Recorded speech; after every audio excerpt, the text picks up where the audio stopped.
Hello, আমি কৃষ্ণেন্দু নিয়ে চলে এসেছি একটা গুরুত্বপূর্ণ ক্লাস প্রভার্বের উপরে। তোমরা প্রত্যেকেই জানো, যারা সরকারি চাকরির পরীক্ষা দিচ্ছ তাদের ক্ষেত্রে ইংলিশ ভোকাবুলারি পার্ট থেকে প্রভার্ব খুবই গুরুত্বপূর্ণ। যারা গ্রুপ সি লেভেল এক্সাম দিচ্ছ, আমাদের ডব্লিউবিপি এক্সাইজ থেকে শুরু করে এমটিএস যে বিভিন্ন ধরনের পরীক্ষা, সেই পরীক্ষাতে কিন্তু প্রভার্ব বারবার আসছে। তো আজকে আমরা এরকমই কিছু গুরুত্বপূর্ণ প্রভাব দেখে নেব যেগুলো পরীক্ষাতে বারবার এসেছে। তো চলো শুরু করা যাক। কি বলা আছে প্রথমে? Practice makes man perfect. Practice মানে অনুশীলন, একটা মানুষকে সঠিক বানায়। তুমি যত বড়ই বুদ্ধিমান হও, যত বড়ই তোমার স্কিল থাক, যতই স্কিল থাক, তুমি যদি অনুশীলন না করো, চর্চা না করো, তুমি কখনোই পারফেক্ট হতে পারবে না।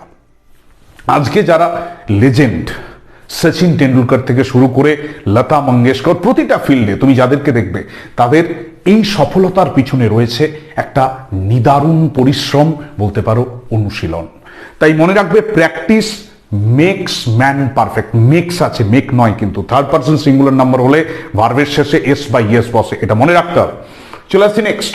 Two make a mountain out of a mole hill. একটা ছোট্ট পাহাড়কে বিশাল বড় পর্বত। মোল কথাটার মানে তিল। আমরা বলি না, আমাদের গ্রামাঞ্চলে কথা আছে না, তিলকে তাল করা। দেখবে, তিলকে তাল করা একটা ছোটখাটো ব্যাপার, সেটাকে আমি রং চড়িয়ে একটা বিশাল বড় ব্যাপার বানিয়ে দিলাম। ইম্পর্টেন্ট। কি বলছে? Two make a mountain. এই যে এই জায়গাটা ফিল ইন দ্য ব্ল্যাঙ্কসে দুটো দিয়ে দেবে, দিয়ে আগেরটাতে দিয়ে দেবে মোল হিল, পরেরটা মাউন্টেন, তারপরেরটাতে হবে মাউন্টেন মোল হিল। মনে রাখবে, make to make a mountain মানে একটা পর্বত বানাচ্ছ, out of a mole hill মানে একটা তিল থেকে বা একটা সামান্য ক্ষুদ্র জিনিস থেকে তুমি একটা বিশাল বড় পর্বত বানিয়ে দিলে। চলে আসছি next. To err is human, to forgive is divine. মানুষ মাত্রেই ভুল করে, মানুষ মাত্রেই ভুল করে। এররের ভার্ব হচ্ছে আর। টু আর ইজ হিউম্যান, এটা মানুষের বৈশিষ্ট্য, মানুষ ভুল করবে। আর কে ক্ষমা করেন? ঈশ্বর। ঈশ্বর হচ্ছেন ক্ষমা করবেন। তুমি ভুল করলেও মানুষ হয়তো তার শাস্তি দেবে, মানুষ সেটাকে ক্ষমা করতে পারবে না, কিন্তু যে ক্ষমা করতে পারবে তার মধ্যে সেই ঐশ্বরিক যে তার প্রতিভা, বা বলতে পারো ঐশ্বরিক যে তার মমতাবোধ, সেটা তার মধ্যে রয়েছে।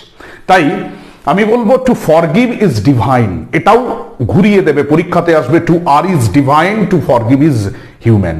এরপর এটাকে কোনটা ফিল ইন দ্য ব্ল্যাঙ্কসে এরকম অপশন দেওয়া থাকবে, উলট পালট করা থাকবে, তোমাকে সাজিয়ে লিখতে হবে। চলে আসছি next. All's well that ends well. শেষ ভালো যার, সব ভালো তার। আমরা ছোটোর সময় যখন মাধ্যমিক উচ্চ মাধ্যমিক পরীক্ষা হতো, শেষ পরীক্ষাটা খুব ভালোভাবে দিতে হবে। কেন? আমাদের ওই যে কথাটা মনে আছে, শেষ ভালো যার, সব ভালো তার। মানে শেষ পরীক্ষাটা তো ভালো দিতেই হবে। আমি বলছি, এগুলো আমাদের বিশ্বাস ছিল। হ্যাঁ, এগুলোই আগেকার যেটা বিধান, আজকের সেটাই বিজ্ঞান। আমি বলছি, all well that ends well কথাটার মানে হচ্ছে যেটা শেষ ভালো সেটা সবই ভালো। চলে আসছি next. Cleanliness is next to godliness. Cleanliness মানে কি? স্বচ্ছতা। এটা হচ্ছে ঈশ্বরের কাছে, মানে ঈশ্বরের প্রতি ভক্তির ঠিক তার পরের স্থানেই হচ্ছে cleanliness. Cleanliness is next to মানে আগে হচ্ছে গডলিনেস, ঈশ্বরের উপরে আমাদের যে ভক্তি, আমাদের যে শ্রদ্ধা, সেটা সবার আগে, তারপরেই হচ্ছে ক্লিনলিনেস। মানে ক্লিনলিনেস মানে কি? স্বচ্ছতা। আজকে আমাদের ভারত সরকার, তুমি যদি দিকে তাকাও, স্বচ্ছ ভারত অভিযান, সারা ভারতবর্ষকে একটা স্বচ্ছ বানাতে হবে, পরিবেশ প্রকৃতি স্বচ্ছ বানাতে হবে। এই যে এই ব্যাপার, বা আমাদের পশ্চিমবঙ্গের দিকে যদি দেখো, নির্মল বাংলা মিশন, এখানে কি হচ্ছে? স্বচ্ছতার যে কাজ হচ্ছে, পুরো আমাদের আশেপাশের জায়গাকে স্বচ্ছ রাখতে হবে। এইটা হচ্ছে cleanliness is next to godliness. চলে আসছি next. An idle brain is the devil's workshop. Idle brain, idle নয়, এটা idle. Idle's brain devil's workshop. Idle brain মানে অলসের বুদ্ধি শয়তানের কারখানা। কাজ করতে হবে। তুমি কাজ না করে যদি একটা জায়গাতে বসে থাকো, তুমি কোনোদিন সফলতা পাবে না। তাই সেখানে মাথার মধ্যে অনেক ধরনের খারাপ চিন্তা ভাবনা তোমার মনের মধ্যে আসবে। তো ইডলস ব্রেন ইজ ডেভিলস ওয়ার্কশপ মানে হচ্ছে অলসের বুদ্ধি শয়তানের কারখানা। Next, spare the rod spoil the child. বাচ্চাকে যে তুমি মারো, প্রচুর পড়ছে না মারছো, দুষ্টুমি করছে মারছো, তাতে কিন্তু বাচ্চাটার উন্নতি হবে না, বরং ক্ষতি হবে। স্পেয়ার মানে লাঠি উঁচু করো, লাঠি, রড লাঠি, স্পয়েল মানে নষ্ট করে দাও, ধ্বংস করে দাও, সেই বাচ্চাটার প্রসপেক্ট, তার যে ক্যারিয়ার, তার ফিউচার সবটা নষ্ট হয়ে যাবে, তার মধ্যে একটা ফোবিয়ার জন্ম নেবে, ভয়ের জন্ম নেবে। তো সেটা হচ্ছে spare the rod, spoil the child. চলে আসছি নেক্সট, অ্যাকশন স্পিক্স লাউডার দেন ওয়ার্ডস। কাজ কম, কথা কাজ বেশি, কাজ বেশি কম কথা, এটাই মন্ত্র হওয়া উচিত। আমরা শুধু আমাদের দেশে সেই ছেলে হবে কবে কথাই না বড় হয়ে কাজই বড় হবে। হ্যাঁ, কাজ আসল কথা।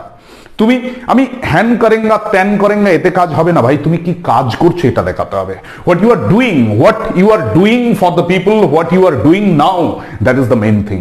What ever you are promising, whatever you are giving the dreams of the happiness, no, all these are non-essential, valueless.